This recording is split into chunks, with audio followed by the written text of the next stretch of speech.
보험 소비자는 보험사와 분쟁이 발생하면 금융감독원에 민원을 신청할 수 있습니다. 보험업법에 따라 보험사를 관리 감독하는 기관이기 때문인데요. 그런데 최근 보험사들이 오히려 금감원의 지침이라며 보험계약자에게 의료자문을 강제하는 상황이 벌어지고 있습니다.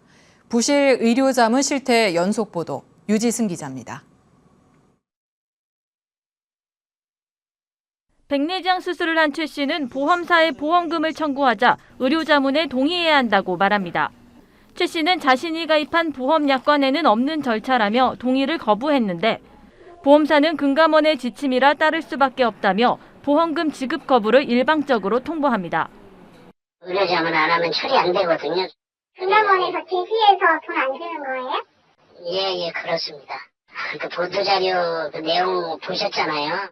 왜 안 되는지 저는 이해가 안 그러면 되는 거예요. 금융감독원 통해서 회신을 받으세요. 금융감독원만 얘기할 때 금감원은 보험사를 감독하고 소비자 보호 역할을 하기 위해 설립됐습니다.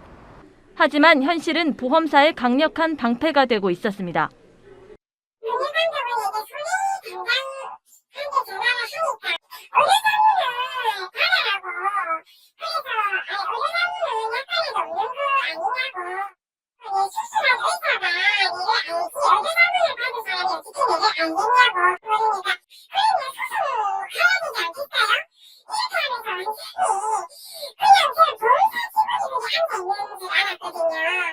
의료자문은 2013년 이전까지 보험약관에 없던 내용입니다. 이후 금감원이 보험사가 모든 지급보험금의 의료자문을 할 수 있다는 문구를 추가했습니다. 약관 변경 이전의 보험계약자와 관계없는 내용이지만 보험사들은 자체적으로 소급 적용하고 있고 강제성이 없는 소비자 선택사항임에도 의무인 것처럼 진행하고 있습니다. 상황이 이런데도 금감원에서는 현장 감독에 대해 별다른 제재안을 내놓지 않고 있습니다. 금감원이 구체적인 현장 감독 대신 내놓은 대책은 보험사를 위한 가이드라인, 의료법, 개인정보법과 충돌하고 약관에도 없는 새로운 규칙을 만들어 오히려 혼란의 원인이 되고 있습니다. 그 의료자문 절차가 없는 거를 그 이후에 변경을 한다는 거는 그리고 변경을 한 이후에 고지도 안 했거든요, 환자들한테. 그거는 이제 약관의 해석은 분리할 때는 소비자한테 유익되게 해석되라는 게 법률적인 해석의 원칙이거든요. 근데 그 부분 없이 지금 오히려 소비자들한테 불리하게 해석되게끔 지금 계도가 되고 있는 거고. 최근 보험사들은 백내장 환자에 대해 세극 등 현미경 검사지를 제출하도록 하고 공통적으로 혼탁도가 잘 보이지 않는다며 모호한 이유로 보험금을 지급하지 않고 있습니다. 세극 등 현미경 기준은 약관에도 없고 사전 계약자에 공지하지 않은 내용입니다. 또 의사들조차 인정하지 않고 있는 백내장 판단 기준입니다.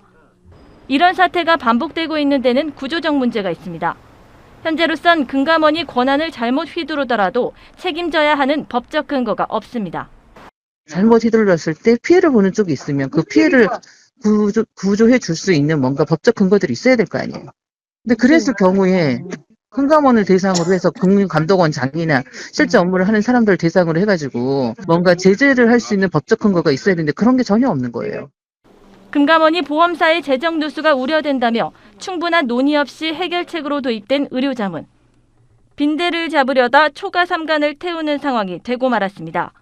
그 피해는 수술이 필요하거나 제때 치료를 받아야 하는 보험 계약자들에게 돌아가고 있습니다. 머니투데이 방송 유지승입니다.